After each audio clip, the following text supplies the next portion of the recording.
Hello guys, welcome back to Praveen arts Kannadiga. So ಇವತ್ತು ಯಾರ್ಯಾರು second P U C exam ಬರೆದು C T exam ಬರೆದು ರಿಸಲ್ಟ್ಗಾಗಿ ಕಾಯ್ತಾ ಕುಂತಿದ್ದೀರಾ, ನಿಮಗಾಗಿ ಈ ವಿಡಿಯೋ ಮಾಡ್ತಾ ಇದ್ದೀನಿ. ಸೊ KCET 2026ನ ಕಂಪ್ಲೀಟ್ ಕೌನ್ಸಿಲಿಂಗ್ ಹೇಗೆ ನಡೆಯುತ್ತೆ, ಅದರ ಇಂಚಿಂಚು ಮಾಹಿತಿ ರೂಲ್ಸ್ಗಳೇನಿದೆ ಅದನ್ನು ಈ ವಿಡಿಯೋದಲ್ಲಿ ತಿಳಿಸ್ಕೊಡ್ತೀನಿ. ಸೊ ಜಾಸ್ತಿ ಥರ ಮಾಡ್ದೇನೆ ವಿಡಿಯೋ ಒಳಗಡೆ ಹೋಗೋಣ. ಅದಕ್ಕಿಂತ ಮುಂಚೆ ಚಾನಲ್ಗೆ ಯಾರಾದರೂ ಹೊಸಬರಿದ್ದರೆ ಚಾನಲ್ನ ಸಬ್ಸ್ಕ್ರೈಬ್ ಮಾಡಿ, ಶೇರ್ ಮಾಡಿ. Let's start the video. ಮೊದಲು ಈ KCETಯ 2026ನ ರಿಸಲ್ಟ್ ಡಿಕ್ಲೇರ್ ಆಗುತ್ತೆ. ಅದು ಎಲ್ಲಿ ಅಂದರೆ KE ಅಫಿಷಿಯಲ್ ವೆಬ್ಸೈಟ್ ಇಲ್ಲಿ ಮೆನ್ಷನ್ ಮಾಡಿದ್ದೀನಿ ನೋಡಿ. ಇಲ್ಲಿ ಅವ್ರದ್ದು ರಿಸಲ್ಟನ್ನು ಮೆನ್ಷನ್ ಮಾಡ್ತಾರೆ. ಆಗ ನೀವು ರಿಸಲ್ಟ್ ನೋಡ್ಬೋದು. ನಿಮ್ಮ ರ್ಯಾಂಕ್ ಕಾರ್ಡ್ ಏನಿದೆ CT ಅಪ್ಲಿಕೇಶನ್ ಹಾಕಿ ನೀವು ನಿಮ್ಮ ರ್ಯಾಂಕ್ ಕಾರ್ಡ್ನ ಡೌನ್ಲೋಡ್ ಮಾಡ್ಕೋಬೋದು. ಅದನ್ನು ಮಾಡ್ಕೊಂಡ್ಮೇಲೆ rank based on the PCM ಮತ್ತು PCB ಸಬ್ಜೆಕ್ಟ್ಸ್. PCB ಅಂತ ಯಾವುದೂ ಇರೋದಿಲ್ಲ. ನೀವು ಇಂಜಿನಿಯರಿಂಗ್ ಬ್ರಾಂಚಿಗೆ ಬಂದರೆ ಮೇನ್ಲಿ PCM ಮಾತ್ರ ಕನ್ಸಿಡರ್ ಆಗ್ಬೋದು. If you want to go further horticulture ಆಗಿರ್ಬೋದು, ಅಗ್ರಿಕಲ್ಚರ್ ಆಗಿರ್ಬೋದು, ಆಗ ಮಾತ್ರ PCMB ಇರ್ತದೆ. PCB ಆ ಥರ ಯಾವುದೇ ಇರೋದಿಲ್ಲ. ಸೊ ನಿಮ್ಗೆ ರ್ಯಾಂಕ್ ಯಾವುದ್ರ ಬೇಸಿಸ್ ಮೇಲೆ ಬಂದಿರುತ್ತೆ ಅಂತ ಗೊತ್ತಿರ್ತದೆ. So verify all the personal details immediately after downloading. So ನೀವು ಅದರಲ್ಲಿ ಈಗ ಯಾವುದಕ್ಕೂ ನಿಮಗೆ OMR ಶೀಟ್ ಕೊಟ್ಟಿರ್ತಾರೆ, ಅದರಿಂದ ನೀವು ಒಂದು ಇಷ್ಟು ಬರುತ್ತೆ ಅಂತ ಲೆಕ್ಕ ಹಾಕೊಂಡಿರ್ತೀರ.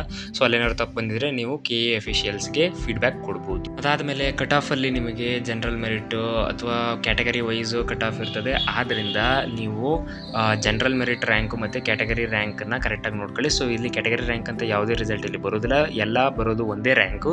ಬಟ್ ಕಟ್ ಆಫಲ್ಲಿ ಮಾತ್ರ ನಿಮಗೆ ಕ್ಯಾಟಗರಿ ವೈಸ್ ರ್ಯಾಂಕ್ ಬರ್ತದೆ. ಸೊ ಆ ಪ್ರಕಾರವಾಗಿ ಸೀಟ್ ಅಲಾಟ್ಮೆಂಟ್ ಆಗುತ್ತೆ. ಸೊ ಇದಿಷ್ಟು ರಿಸಲ್ಟ್ ಡಿಕ್ಲೇಷನ್ ಬಗ್ಗೆ.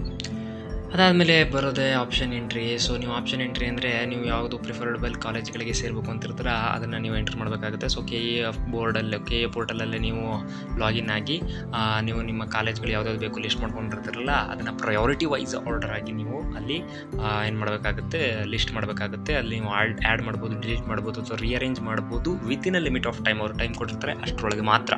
ಅದಾದಮೇಲೆ ನೀವು ಲಾಕ್ ಆಗುತ್ತೆ ಚಾಯ್ಸಸ್ಗಳು, ನಿಮ್ಮ ಆಪ್ಷನ್ಗಳು. ನೀವು ಅದನ್ನು ಫರ್ದರ್ ಮಾಡಿಫಿಕೇಷನ್ ಮಾಡೋಕ್ಕಾಗಲ್ಲ. ಬಟ್ ಮಾಕಪ್ ರೌಂಡ್ ಅಂತ ಇರ್ತದೆ. ಅದಾದಮೇಲೆ ನೀವು ಮಾಡಿಫಿಕೇಷನ್ ಮಾಡ್ಬೋದು. ಅದನ್ನು ನೆಕ್ಸ್ಟ್ ಸೆಕ್ಷನಲ್ಲಿ ಹೇಳ್ತೀನಿ. ನೀವೇನು ಮಾಡಬೇಕು ಅಂತಂದರೆ ಎಲ್ಲನೂ ನೀವು ಎಂಟ್ರಿ ಮಾಡಾದಮೇಲೆ ಅದರದ್ದೊಂದು ಪ್ರಿಂಟ್ಔಟ್ ತೆಗೆದುಕೊಳ್ಳಿ, ನಿಮ್ಮ ರೆಫರೆನ್ಸ್ಗೆ ಇರಲಿ ಅಂತ. ನೆಕ್ಸ್ಟ್ ಏನು ಮಾಡಬೇಕು ಅಂದರೆ ರಿಸರ್ಚ್ ಮಾಡಿ. ಅದು ಮೊದಲೇ ನೀವು ರಿಸರ್ಚ್ ಮಾಡ್ಕೋಬೇಕು ಪ್ರೀವಿಯಸ್ ಇಯರ್ ಕಟ್ ಆಫ್ ಬಗ್ಗೆ. ಪ್ರೀವಿಯಸ್ ಇಯರ್ ಕಟ್ ಆಫ್ ನೋಡಿಕೊಂಡು ನಿಮ್ಮ ಒಂದು ಕಾಲೇಜ್ ಲಿಸ್ಟ್ ಏನಿದೆ ಅದನ್ನು ನೀಟಾಗಿ ರೆಡಿ ಮಾಡಬೇಕಾಗುತ್ತೆ. ಈ ಕಟ್ ಆಫ್ ಅಂದರೆ ಏನು, ಆ ಕಟ್ ಆಫ್ ಲಿಸ್ಟ್ನ ಹೇಗೆ ಯೂಸ್ ಮಾಡಿಕೊಂಡು ನಾವು ನಮ್ಮ ಕಾಲೇಜ್ ಲಿಸ್ಟ್ ಮಾಡ್ಕೋಬೇಕು ಅನ್ನೋದನ್ನು ಇನ್ನೊಂದು ವಿಡಿಯೋದಲ್ಲಿ ತಿಳಿಸ್ಕೊಡ್ತೀನಿ.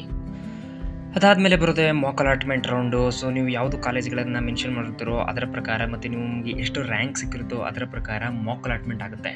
ಸೊ ಪ್ರಾಕ್ಟೀಸ್ ರೌಂಡ್ ಆಗಿರುತ್ತೆ ಇದು. ನೀವು ಅಂಡರ್ಸ್ಟ್ಯಾಂಡ್ ಮಾಡ್ಕೋಬೋದು ನಿಮ್ಮ ಆಪ್ಷನ್ ಎಂಟ್ರಿ ಪ್ರಕಾರ ನಿಮ್ಗೆ ಯಾವ ಕಾಲೇಜ್ ಸಿಗುತ್ತೆ ಅಂತ ಇಲ್ಲೊಂದು ಕ್ಲಾರಿಟಿ ಸಿಗುತ್ತೆ. So based on your choices ಮತ್ತು ಪ್ರೀವಿಯಸ್ ಇಯರ್ ಕಟ್ ಆಫ್ ಮೇಲೆ.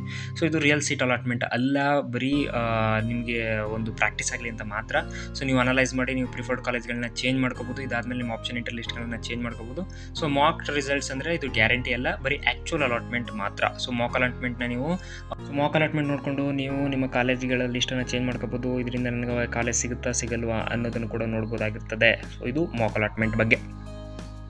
ಇನ್ನು ಫಸ್ಟ್ ರೌಂಡ್ ಸೀಟ್ ಅಲಾಟ್ಮೆಂಟ್ ಬಗ್ಗೆ ಮಾತನಾಡೋದಾದರೆ, ಸೊ ನೀವು ಏನು ಮಾಕ್ ಅಲಾಟ್ಮೆಂಟ್ ಆದಮೇಲೆ ರೀಡಿಫೈನ್ ಮಾಡಿರ್ತೀರೋ ನಿಮ್ಮ ಲಿಸ್ಟು, ಆಪ್ಷನ್ ಎಂಟ್ರಿ ಲಿಸ್ಟ್ ಇರುತ್ತಲ್ಲ, ಅದರ ಪ್ರಕಾರ ನಿಮಗೆ ಒಂದು ಸೀಟ್ ಅಲಾಟ್ ಆಗುತ್ತೆ ಅಥವಾ ಅಲಾಟ್ ಆಗದೇನೂ ಕೂಡ ಇರ್ಬೋದು.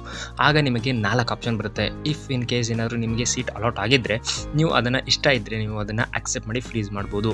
ಸೊ ನೀವು ಯಾವಾಗ ಅಕ್ಸೆಪ್ಟ್ ಮಾಡ್ತೀರಾ ಆಗ ನೀವು ಇದರಿಂದ ಮುಂದೆ ರೌಂಡಲ್ಲಿ ಪಾರ್ಟಿಸಿಪೇಟ್ ಮಾಡೋದಕ್ಕಾಗೋದಿಲ್ಲ, ಆ ಕಾಲೇಜಲ್ಲಿ ಅಡ್ಮಿಷನ್ ತೆಗೆದುಕೊಳ್ಬೇಕಾಗುತ್ತೆ. ಇನ್ನು ಚಾಯ್ಸ್ 2 ಬಗ್ಗೆ ಮಾತನಾಡಿದ್ರೆ, ನನಗೆ ಈಗ ಸಿಕ್ಕಿರೋ ಕಾಲೇಜು ಇಷ್ಟ, ಬಟ್ ಇದಕ್ಕಿಂತ ಅಪ್ಗ್ರೇಡನ್ನು ನೋಡ್ತಾ ಇದ್ದೀನಿ, ಇನ್ನೂ ಮೇಲಿರೋ ಚಾಯ್ಸಸ್ಗಳು ನೋಡ್ತಾ ಇದ್ದೀನಿ ಅಂದರೆ ನೀವು ಸೆಕೆಂಡ್ ಆಪ್ಷನ್ನ ಪ್ರಿಫರ್ ಮಾಡ್ಬೋದು. ನಿಮ್ಮ ಸೀಟ್ ಲಾಕ್ ಆಗಿರ್ತದೆ, ಬಟ್ ನೀವು ಸೆಕೆಂಡ್ ರೌಂಡಲ್ಲಿ ಪಾರ್ಟಿಸಿಪೇಟ್ ಮಾಡ್ಬೋದು. ಇನ್ನು ಥರ್ಡ್ ಚಾಯ್ಸ್ ಏನಪ್ಪ ಅಂದರೆ, ನನಗೆ ಈ ಸಿಕ್ಕಿರೋ ಸೀಟ್ ಇಷ್ಟ ಇಲ್ಲ, ಅದನ್ನು ಡಿಲೀಟ್ ಮಾಡಿ ನೆಕ್ಸ್ಟ್ ರೌಂಡು ಪಾರ್ಟಿಸಿಪೇಟ್ ಮಾಡ್ತೀನಿ ಅನ್ನೋದು. ಇದು ರಿಸ್ಕಿ, ಇದನ್ನು ಚಾಯ್ಸ್ ಮಾಡಿಬಿಡಿ ನನ್ನ ಪ್ರಕಾರ. ಲಾಸ್ಟ್ ಒನ್ ಏನಪ್ಪ ಅಂದರೆ ರಿಜೆಕ್ಟ್ ಆ್ಯಂಡ್ ಕ್ವಿಟ್. ಅಂದರೆ ನಾನು ಬೇರೆ ನೀಟ್ ಅಥವಾ ಬೇರೆ ಕೋಚಿಂಗ್ ಸೇರ್ಕೋತೀನಿ, ನನಗೆ CET ಬೇಡವಪ್ಪ ಅಂದರೆ ರಿಜೆಕ್ಟ್ ಆ್ಯಂಡ್ ಕ್ವಿಟ್ ಅಂದರೆ 4ನೇ ಆಪ್ಷನ್ನ ಚಾಯ್ಸ್ ಮಾಡ್ಕೊಂಡು ನೀವು ಹೊರಗಡೆ ಹೋಗ್ಬೋದು. ನೀವೇನಾದರೂ ಸೆಕೆಂಡ್ ಆಪ್ಷನ್ ಏನಾದರೂ ಚೂಸ್ ಮಾಡಿದ್ರಿ ಅಂದರೆ ನಿಮಗೆ ಸಿಕ್ಕಿರೋ ಕಾಲೇಜಿನ ಕೆಳಗಡೆ ಇರೋ ಆಪ್ಷನ್ ಎಲ್ಲ ಡಿಲೀಟ್ ಆಗುತ್ತೆ. ಕೇವಲ ಅಪ್ಗ್ರೇಡ್ ಆಗೋ ಮಾತ್ರ ಚಾನ್ಸಸ್ ಮಾತ್ರ ಇರುತ್ತೆ. ಇದನ್ನು ನೀಟಾಗಿ ನೋಟ್ ಮಾಡ್ಕೊಳ್ಳಿ. ಸೊ ಸೆಕೆಂಡ್ ರೌಂಡ್ ಸೀಟ್ ಅಲಾಟ್ಮೆಂಟ್ಗೆ ಯಾರ್ಯಾರಪ್ಪ ಪಾರ್ಟಿಸಿಪೇಟ್ ಮಾಡ್ಬೋದು ಅಂತಂದರೆ, ಯಾರು ಥರ್ಡ್ ಚಾಯ್ಸ್ ಮತ್ತು ಸೆಕೆಂಡ್ ಚಾಯ್ಸ್ ತೊಗೊಂಡಿರ್ತಾರೋ ಅವರು, ಮತ್ತು ಯಾರು ಫಸ್ಟ್ ರೌಂಡಲ್ಲಿ ಸೀಟ್ ಅಲಾಟ್ ಆಗಿರೋಲ್ಲ ಅವರು ಇಲ್ಲಿಗೆ ಬರ್ತಾರೆ. ಸೊ ಫ್ರೆಶ್ ಚಾಯ್ಸಸ್ಗಳನ್ನು ನೀವು ಎಂಟರ್ ಮಾಡೋದಕ್ಕೆ ಆಗೋದಿಲ್ಲ. ಇಲ್ಲಿ ತಪ್ಪಿದೆ, ಎಂಟರ್ ಮಾಡೋದಕ್ಕೆ ಆಗೋದಿಲ್ಲ. If allotted better seat, previous seat ಏನಾಗಿರ್ತದೆ ಸರೆಂಡರ್ ಆಗ್ತದೆ. ಅಕಸ್ಮಾತ್ ಇಲ್ಲಿ ಅಲಾಟ್ ಆಗಲಿಲ್ಲ ಅಂದರೆ ನೀವು ಫಸ್ಟ್ ಯಾವುದೋ ಒಂದು ಹೋಲ್ಡ್ ಮಾಡಿರ್ತಾರಲ್ಲ ಅದಕ್ಕೆ ಹೋಗಲೇಬೇಕು.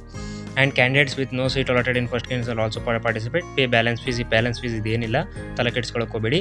ನೀವು ಕಾಲೇಜಿಗೆ ಹೋಗ್ತಿರಲ್ಲ ಆಗ ಮಾತ್ರ ಫೀಸ್ ಕಟ್ಟಬೇಕು. ಕೌನ್ಸಿಲಿಂಗ್ ಟೈಮ್ನಲ್ಲಿ ಯಾವುದೇ ಫೀಸನ್ನು ಕಟ್ಟೋ ಹಾಗಿಲ್ಲ up to this second round. ಈ ಸೆಕೆಂಡ್ ರೌಂಡ್ ಆದಮೇಲೆ ಇಲ್ಲೂ ಕೂಡ ನಿಮಗೆ ಸೇಮ್ ಸತಿ ಎಕ್ಸ್ಪ್ಲೇನ್ ಮಾಡ್ದಂಗೆ 4 ಚಾಯ್ಸಸ್ ಇರುತ್ತೆ, ಅದರಲ್ಲಿ ನೀವು ಚೂಸ್ ಮಾಡಬೇಕಾಗುತ್ತೆ. ಈ ಸೆಕೆಂಡ್ ಎಕ್ಸ್ಟೆಂಡೆಡ್ ರೌಂಡ್ಗೆ ಯಾರ್ಯಾರು ಪಾರ್ಟಿಸಿಪೇಟ್ ಮಾಡ್ಬೋದಪ್ಪ ಅಂತ ಹೇಳಿದ್ರೆ, ಸೆಕೆಂಡ್ ಮತ್ತು ಥರ್ಡ್ ಚಾಯ್ಸ್ ಯಾರು ಎಂಟರ್ ಮಾಡಿರ್ತಾರೆ ಅವರು, ಮತ್ತು ಸೀಟ್ ಯಾರಿಗೆ ಅಲಾಟ್ ಆಗಿಲ್ಲ ಸೆಕೆಂಡ್ ರೌಂಡಲ್ಲಿ ಅವರು ಇಲ್ಲಿ ಪಾರ್ಟಿಸಿಪೇಟ್ ಮಾಡ್ಬೋದಾಗಿರ್ತದೆ. ಇಲ್ಲಿ ಏನಪ್ಪ ಅಂದರೆ ಕೊನೆಯಲ್ಲಿ ನಿಮಗೆ ಇಲ್ಲಿ ಏನಾದರೂ ಸೀಟ್ ಅಲಾಟ್ಮೆಂಟ್ ಆದರೆ ನೀವು ಆ ಕಾಲೇಜ್ ನಿಮಗೆ ಇಷ್ಟ ಇಲ್ಲ ಅಂದರೆ ನೀವು ಅದನ್ನು ಡಿಲೀಟ್ ಮಾಡೋದಕ್ಕೆ ಆಗೋದಿಲ್ಲ. ನೀವು ಆ ಕಾಲೇಜಿಗೆ ಹೋಗಲೇಬೇಕಾಗ್ತದೆ. ಅಕಸ್ಮಾತ್ ನೀವು ಅಲ್ಲಿಗೆ ಹೋಗಲಿಲ್ಲ ಅಂದರೆ 4 to 5 lakhs ಎಷ್ಟು ಫೈನ್ ಹಾಕ್ತಾರೆ. ಎಷ್ಟು ಫೈನ್ ಅಂತ ಕರೆಕ್ಟಾಗಿ ಗೊತ್ತಿಲ್ಲ, ಒಟ್ಟು ಫೈನ್ ಹಾಕ್ತಾರೆ. ಸೊ ಕರೆಕ್ಟಾಗಿ ನೋಡಿಕೊಂಡು ನೀವು ಇಲ್ಲಿ ಪಾರ್ಟಿಸಿಪೇಟ್ ಮಾಡಿ. ಚಾಯ್ಸ್ ಎಂಟ್ರಿ ಬಗ್ಗೆ ಒಂದು ಸ್ವಲ್ಪ ಕ್ಲಾರಿಫಿಕೇಶನ್ ಕೊಡ್ತೀನಿ. ಚಾಯ್ಸ್ 1 ಯಾರು ಎಂಟ್ರಿ ಮಾಡಬೇಕಪ್ಪ ಅಂದರೆ ನಿಮಗೆ ಅಲಾಟ್ ಆಗಿರುವಂತಹ ಸೀಟ್ ಏನಿದೆ ಅದು ನಮಗೆ 100% ಓಕೆ ಅಂದಾಗ ಮಾತ್ರ ನೀವು ಹೋಗಿ ಅಡ್ಮಿಷನ್ ಮಾಡ್ಕೊಳ್ಳಿ ನಿಮ್ಮ ಯಾವ್ದು ಅಲಾಟ್ ಆಗಿರುತ್ತೆ ಆ ಕಾಲೇಜಿಗೆ. ಅದು ಚಾಯ್ಸ್ 1. ಚಾಯ್ಸ್ 2 ಏನಪ್ಪ ಅಂತಂದರೆ ಸಿಕ್ಕಿರೋ ಕಾಲೇಜಿನ ಹೋಲ್ಡ್ ಮಾಡಿಕೊಂಡು ಫರ್ದರ್ ಅಪ್ಗ್ರೇಡೇಷನ್ಗೆ ನೀವು ನೋಡ್ತಿದ್ದೀರಾ. ಸೊ ನಿಮ್ಮ ಏನು ಸಿಕ್ಕಿರುತ್ತೆ ಕಾಲೇಜು ಅದ್ರ ಕೆಳಗಡೆ ಇರೋ ಲಿಸ್ಟೆಲ್ಲ ಡಿಲೀಟ್ ಆಗ್ತವೆ, ಕೇವಲ ಮೇಲ್ಗಡೆ ಇರ್ತಾವಲ್ಲ ಅವು ಮಾತ್ರ ನೆಕ್ಸ್ಟ್ ರೌಂಡ್ಗೆ ಎಲಿಜಿಬಲ್ ಇರ್ತವೆ.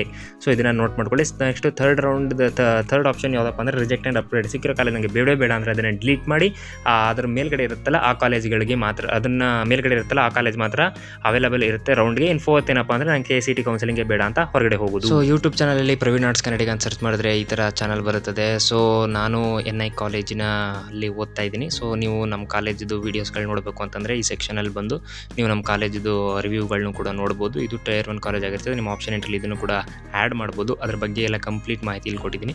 ನೀವು ಇನ್ನೂ ಫರ್ದರ್ ನೋಡಬೇಕು ಅಂತಂದರೆ ನಮ್ಮ ಕಾಲೇಜ್ ಬಗ್ಗೆ ನೋಡಬೇಕು ಅಂತಂದರೆ ಅಲ್ಲಿ ಪ್ಲೇಲಿಸ್ಟ್ ಬಗ್ಗೆ ಮೇಲೆ ನೀವು ಕ್ಲಿಕ್ ಮಾಡಿದ್ರೆ ಇಲ್ಲಿ NI ಕಾಲೇಜು ಪ್ಲೇಲಿಸ್ಟ್ ಸಿಗುತ್ತೆ. ಇದಾದಮೇಲೆ CET ಬಗ್ಗೆ ಒಂದು ಪ್ಲೇಲಿಸ್ಟ್ ಪಕ್ಕದಲ್ಲೇ ರೆಡಿ ಮಾಡ್ತೀನಿ, ಅದನ್ನು ಕೂಡ ನೀವು ನೋಡ್ಬೋದು. KCET ಯಾವುದೇ ಥರದ ಅಪ್ಡೇಟ್ಗಳಿಗಾಗಿ ನಮ್ಮ ಚಾನಲ್ನ ಸಬ್ಸ್ಕ್ರೈಬ್ ಮಾಡಿ.